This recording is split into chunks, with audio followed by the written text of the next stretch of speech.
Awesome. Thank you so much, everybody, for chiming in and letting us know that you could hear my voice and see these slides. Without further ado, I'm going to actually get this party started. My name is Mario Delgadillo. I'm one of the leaders here with the iPro Network, and I have the honor and pleasure of bringing on a gentleman that I have just tremendous respect for, not only for what he's been able to accomplish in this industry, but just as a leader.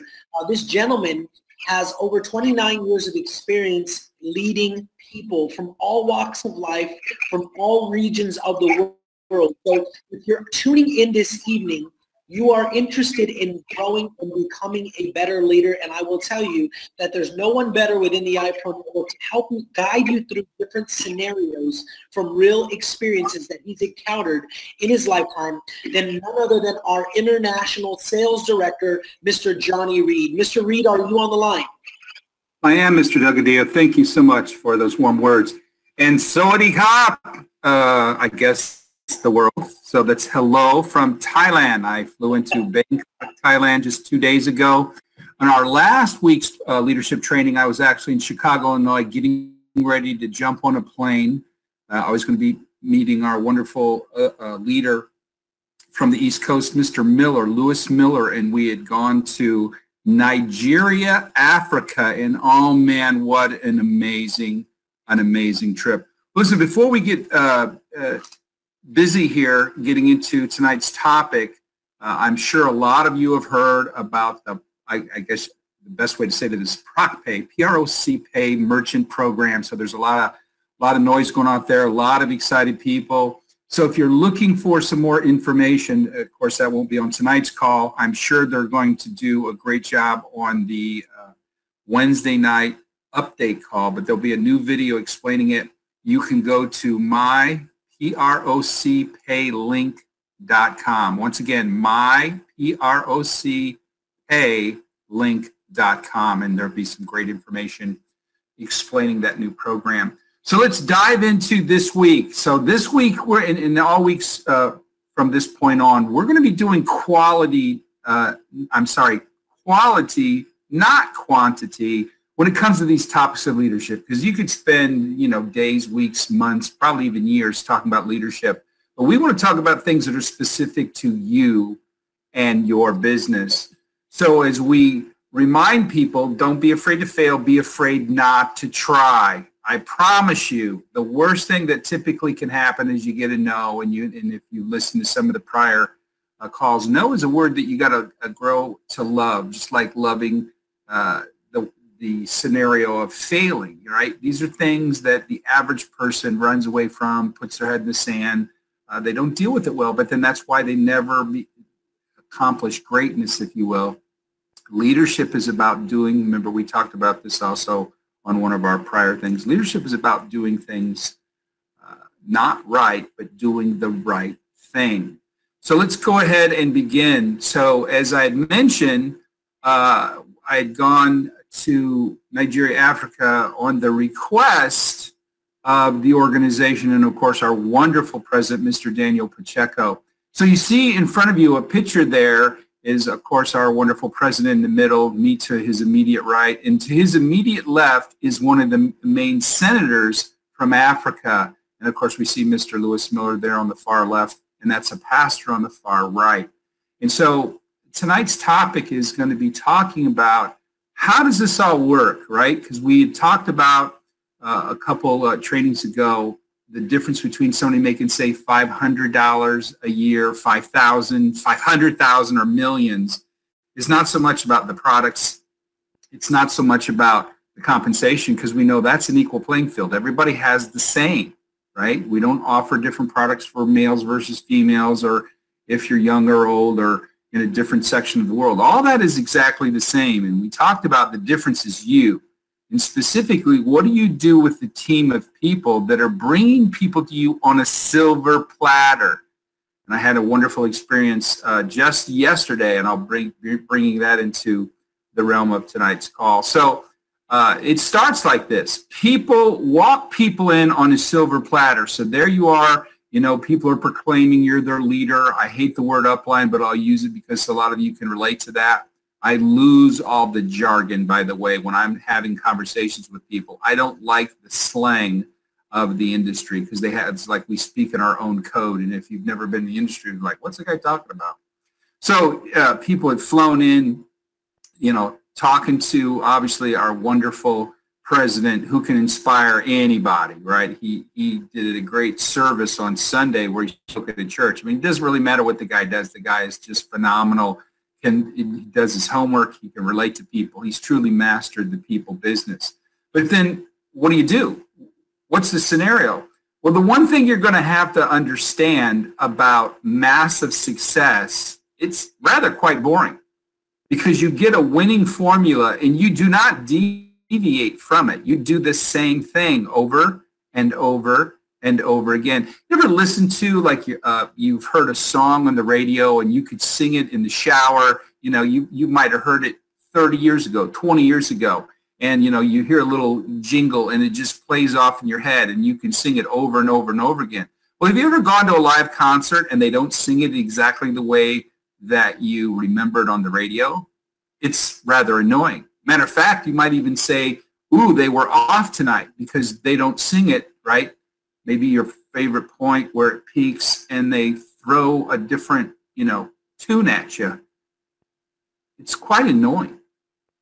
And that's success. When you have a hit song, you're supposed to play that song exactly the way people remember it, over and over and over again. So it's going to be incredibly boring to you by giving the same type of presentation again and again and again. Well, it's the same thing with leadership and dealing with your team of people. Once you understand how it actually really works to motivate people beyond just regular, you know, I call it kiddie enthusiasm, when you get into the core, the deep, white hot burning flames that you can create out of people, it's the same scenario. So obviously, you know, you got to be prepared. And so going through the visa process to, like, in Nigeria, Africa, was just brutal, right? But you just got to suck it up and do it, right? You had to show bank statements and have a letter from the country and a letter from our thing. And then you had to go and get your shots, and then you had to fly to an actual embassy in America. You can't do it online. No. You got to get on a plane and go meet them. And so I did all this paperwork, filled all these forms out, went back and forth, sent money orders in because my bank doesn't do bank with that part of the world. And so it was a pain in the, you know what, to show up at an embassy, to hand a guy an envelope with all my documentation. They took a mugshot, fingerprints, and I was out of there in 10 minutes. It was, ugh. I was just like, oh, you've got to be kidding me. This is ridiculous.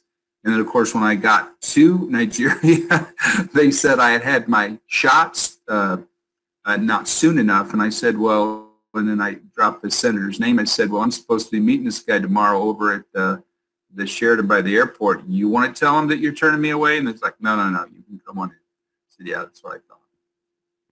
Okay, so how does this all work? Well, just like yesterday here in Bangkok, somebody brought another incredible individual. This individual owns like 32 radio stations.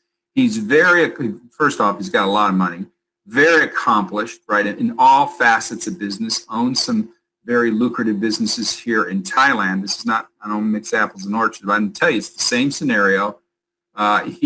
Last company, they threw in together about 40,000 people, lickety-split.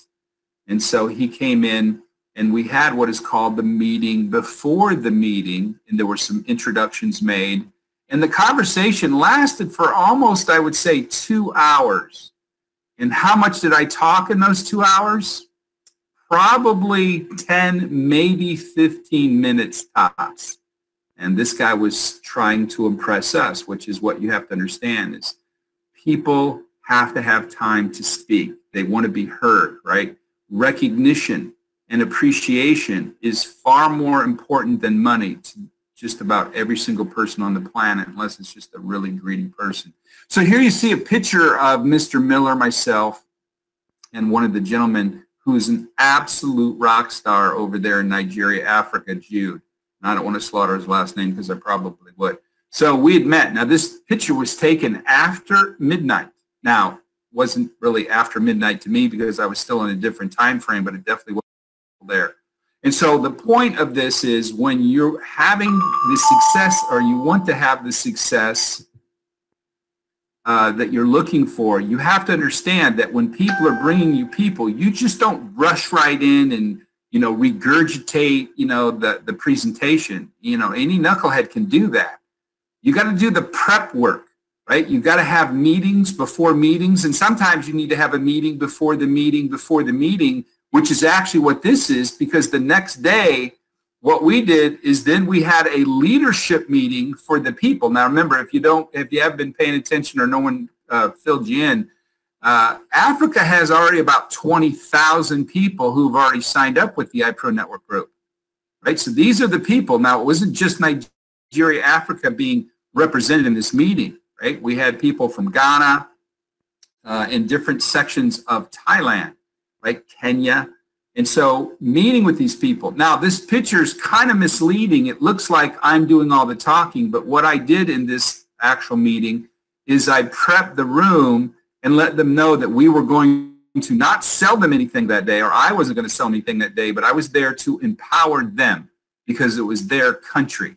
And I said my job was to come there and facilitate and explain how business is going to work, and how I was going to listen to, for lack of a better words, their demands. And I said, only you know your culture better than anybody. So I'm here to collect information, go back on your behalf, and sit down with the powers that be and make sure that if you're lacking anything that you need, we will go ahead and begin those conversations or negotiations. And so we had obviously a great time. We covered a lot of information. Obviously, I brought them through an overview, if you will. I did show them because they had not seen the new logos and the actual real presentation because it was just brand spanking new. And then, of course, I was ad-libbing a lot about compliance and what we talked about on each slide and why the slides were created the way they were. So we really kind of dove down into it. But the point thing there was I was listening as much, but actually a lot more than I was talking. And so obviously when you get done with that, people go, oh man, that guy was awesome. That guy was great. No, it was listening. And that's what the people like to hear is people want to talk about themselves. They want to talk about the problems. And really in hindsight, looking back, for a lot of them, they stood up and they wanted to vent about certain issues, as all leaders have issues. And so I just wanted to vent, but nothing gets accomplished because somebody stands up in the middle of the meeting and shouts out, hey, we need XYZ, or hey, we need it in purple, or hey, we need it, yesterday, or whatever they say. That's just them venting. The only thing that's get accomplished, if you listen to them, I said, look, you're going to have to put it in writing, so there better be, who's in charge of taking notes? And when somebody take notes, and then I told you, the leader, I said, then I need you to type it up, right? And we're going to walk this in and do it by the book, I say. Now this you might think is annoying or boring, but this is what you have to do in order to have success within your organization. You can't have leadership in there, in your group, and expect them to be empowered and go out and conquer the world if there's something gnawing at them, right? They have to be inspired from head to toe, right? Their toes ought to be tingling every time they jump out of bed. And you can't do that if, they often say the only objection you can't overcome is the one you can't overcome yourself. You might want to write that down, right? You can't overcome an objection you can't overcome yourself, right? Oh yeah, you can wing the words, but you're not going to have any real feeling. We call it emanations, right? You ever talk to somebody and you knew beyond a shadow of a doubt they were lying through their teeth? Maybe you got caught in a lie, right? And the person, you knew the person knew you were lying. You could have been a kid. Maybe you have children. You know they're lying, but they're sticking to their story, if you will. Well, that's the one thing you don't want to have happen if you're a leader trying to promote and educate other leaders. You want everybody lockstep and incredibly excited. Then we come to, remember, we're on our third session now. Then we come to dealing with the masses, right? But what you have to understand here is if you had a meeting prior to the meeting with the key people, then you had a meeting with the other leaders. When you're giving this type of presentation to hundreds and hundreds of people, you got all these leaders sprinkled throughout the crowd, and their emanations are pulsating positive vibes, positive energy. Every time there's a break, they're out there dropping hints and talking about how great it is, and that's how you motivate a massive crowd. It just doesn't come from one person, right? If edification is done correctly and you've made contact in bonding with the other leaders, and they're sprinkled throughout the entire event. It's the energy is like contagious, right? It's just so inspiring. And then if you're a leader and you've ever spoken to a large group, if you've got a hostile crowd, they suck the life out of you, right? The energy is being drawn. They're just they're like emotional vampires, if you will. So this is a way, and then of course, we then have after the fact. Now, isn't it funny that all these things are happening? I don't know if you're what position you're in when you're listening to this live or recorded, and you might be thinking, well, what happens on these events? What do you do? What do you say? How do you conduct yourself? Well, just remember, it's just like flying any other city. You're going to get on a plane or drive or a train. However you're going to get there, you're going to, if it could be down the block. You got to bring, just when you go on long trips, you got to bring the appropriate clothing, right? And you don't want to always be dressing like a rock star and look like you're untouchable, but you obviously want to dress to the nines when you're dealing with the masses, because I can promise you, you're under a microscope and they're looking at you. And so when you're dealing with then the people after the fact, oh my goodness, we took more pictures. I think I took more pictures after the fact than I've done in my entire life, because I'm not a big picture kind of guy. Especially when I look in the mirror and say, who's that fat old guy with the balding head, right? I feel inside like I'm still young again. So the point here is, but they want a picture, right? Because that's everlasting, and you want to be able to take pictures with them, because that's like another way of putting auto-suggestion, right? Combination of auto-suggestion. Remember, that's one of the chapters in Think and Grow Rich. If you've paid attention and followed the training from before, then there's a whole chapter on auto-suggestion, and that's an auto-suggestion. And, the one thing is, don't let success go to your head, but they're going to get up every day and they're going to look at that picture and they're going to get inspired, and they're going to remember. They won't remember the actual content, but they're going to remember how they felt. And if they felt amazing, if they felt inspired, if they felt empowered, every time they see a picture like that, they inside, right, that white hot burning passion comes back. And so you want to be able to take pictures, and don't think that it's annoying. You take pictures with people. We took, I don't know, 100, 150 different pictures. I was almost blind for the guys with the flash photography. And trust me, I'm not trying to brag here. This is incredibly important stuff, is you're interacting with your team. You're not going to know 99, 98% of the people's names, but they're going to remember you. And so you take picture after picture after picture. Right? This is part of the formula, and it makes people feel important, right? That was one of the key things that created the Mary Kay Cosmetics Company. Is Mrs. K knew more than anything that that recognition was far greater than the check that she could give her people. That's why she came out with the pink Cadillac, and a lot of people who are not a Mary Kay would like scoff, oh, it's a pink car. I promise you, the people who are driving that pink Cadillac were driving down the street with their head up, held high. So you're taking the pictures. Now we get to, again, oh, goodness gracious, another meeting. Now, not only am I showing on the far left the meeting there in Nigeria, but I'm also showing meetings in other countries, from the U.S. to Asia. It's part of the formula. A lot of people like to say, especially the spiritual people, they say breaking bread, right? That goes back a couple thousand years ago. It's the same formula. It's the same thing. Again, now the leadership is feeling far superior because they've been motivated, they've been stimulated, they've been empowered, and we're letting them know they're important. Does it mean you got to cough up a couple bucks? Oh, you bet you know what? Absolutely. And this is the time they're going to really dig down, and then they're going to start, they're in the dream state right now. And now they're starting to talk numbers. Now they're talking about what they're going to do, how they're going to go conquer the world. So Africa was so inspired. They were talking, this is not the company. This is Africa talked about. They would bring 1 million people by the end of the year. That's the insanity of it all. And you know what? They just might pull it off because they're empowered now, fearless. They're going to go out. Can you imagine being the next person that they get? How lucky that person's going to be when they sit down with the next group of people or the next individual, and they start talking about the iPro Network group. See, this is where you really dig down in people, and they'll remember that event for many, many, many, many months. I'll have a vague, remembrance of it somewhere down the line after the 20,472 meeting, right? Now, don't get me wrong. It doesn't mean that people are not important to me. Everyone is incredibly important. It doesn't matter, right? We're all equal in God's eyes. Now, getting paid, that's a whole different story, because you get paid what you're worth in this industry. And if you work hard, you get paid a lot. If you don't work hard and remember, it's not self-discipline. There's no such thing in my mind as self-discipline. Discipline's discipline. Doesn't matter if somebody's watching, not watching you. Are you doing the right thing? Not are you doing it right, but are you doing the right thing?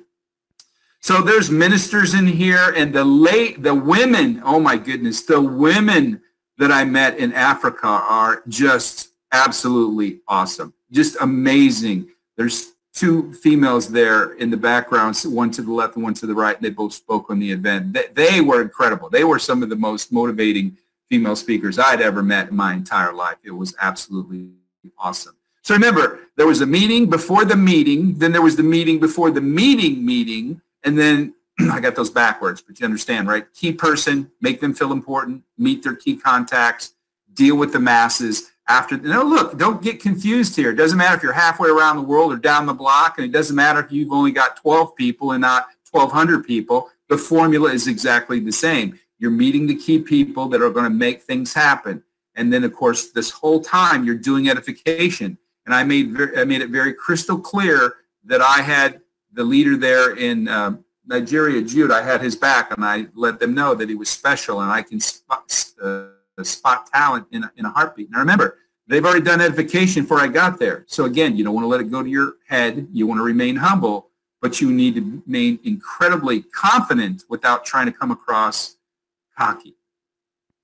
And so as we're concluding here today, if you notice, picture after picture, we see Mr. Delgadillo in the upper right-hand corner. He's smart enough. He understands how the game is played. Mr. Bishop Stewart down there. Thomas over there from Colorado. You'll see Mr. obviously our wonderful president. Everyone understands the meeting after the meeting is the most important meeting. Remember, to get to the meeting after the meeting, there needed to be a meeting. And prior to that, if you've got a big group, you need to do some prep work and have a meeting before the meeting. I know it all sounds like confusing. And then if it's a really big group, then you need to have a meeting prior to that to meet the key contacts. I promise you, ladies and gentlemen, this is some of the key things that people who've built massive teams have done. So we see over there in the far left, that's Mr. Bishop Stewart when we were in Osaka, Japan, having a meeting after the meeting, breaking bread, and making the people feel important. I can promise you, you drop $12, $20, whatever it is on somebody, and buy them a dinner, buy them a lunch, right? And if you're a leader, you should be able to afford to do that. And if you can't, find a way, how much that will come back to you, 10-fold, 100-fold, who knows? You don't know what the leadership is going to do. Maybe 1,000-fold, and that's just like success. You have, like a bank, you have to deposit it before you can withdraw out of it, right? If you try to withdraw in a bank before you put in deposits, they call that robbery, right? So you don't want to end up in a scenario. Okay, so concluding here, I believe that was my last slide, yep. Concluding here, so remember, in the realm of the people business, the difference between people, we covered this with audio, visuals before, but we're going to recap it again because remember, we said we were going to give you leadership that was specific to your business, specific to the iPro networking group, right? It's okay that you practice your presentation. You obviously need to learn your trade, if you will. So you want to go to that link I gave in the beginning, and you're going to watch the videos and learn about the widgets and the whatchamacallits and the commodities. But at the end of the day, you want to learn about the people.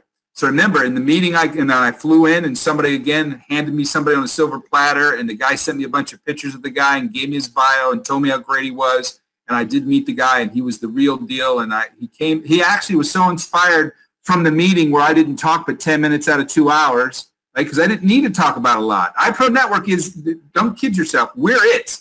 We're the talk of the town, right? We're talking about the shopping, the learning, the earning. We're talking about doing, the wallets, and then you're talking about the future of crypto and the future of e-commerce, and it is the cat's meow. So you don't need to sit here and beat people over the head with the stick, right? You have confidence, and you just talk about, well, what do you think? Where do you think e-commerce is going? Well, what do you think about where cryptocurrency is going? And of course, I'm in Asia, so you don't have to be talking that much about cryptocurrency because they're all over it. And he came to the meeting and he grabbed the microphone and he started talking to the group and working the group. And he only heard about us, 2 hours prior. But it was the same philosophy. Let him talk. Let him feel important. And of course, we did talk a little bit about financial compensation, and I have a special presentation, and I showed them what happens if he built a network of 10,000. Remember, he got done telling me he put 40,000 with another company lickety-split because of all the media outlets, all his contacts here in Thailand. Everybody and their mother comes to him if they want to come through this country. And again, this is what happens if you're a leader. People are going to bring you people. What are you going to do? Are you just going to give them a presentation and hope that that's enough? It's not enough, right? You've got to bond with the people. And as we talked about, I think it was last week or the week before, you want to build a lifetime. You want to have a relationship that's built over the course of a lifetime. You don't be hustling people, right? And so spending quality time with them is what it's all about. Okay, so that's it for this week. You guys have an incredible time. I think I'm still going to be in Asia next time that we talk next week. And then I want to remind you of this. Mr. Doug Padilla does an amazing job every Monday. And if you're not bringing your new prospects, right, especially if they're long-distance relationships, to his webinar that he gives every Monday night, you're missing the boat. He does a fantastic job. Covers all the bases, high energy, all the things that you want your people to be able to hear from somebody given the presentation. And then, of course, you want to tune in tomorrow because I'm sure they're going to be talking about this ProcPay merchant account. And obviously, you want to be up to speed on all the latest ins and outs of the company. And that's every Wednesday night. And it's typically handled by our Vice President, Mr. Sal Leto. So once again, the company goes out of its way like it should, right, as a championship company, giving you information, right, from Monday to Tuesday to Wednesday. And I know leadership has different conference calls, right? You got to plug in. But tonight wasn't about you plugging in. Tonight was trying to give you a peek behind the curtain. What do true champions do? What do leaders do? And why do their people love them so much? Because they love them first. You guys have a great evening. God bless.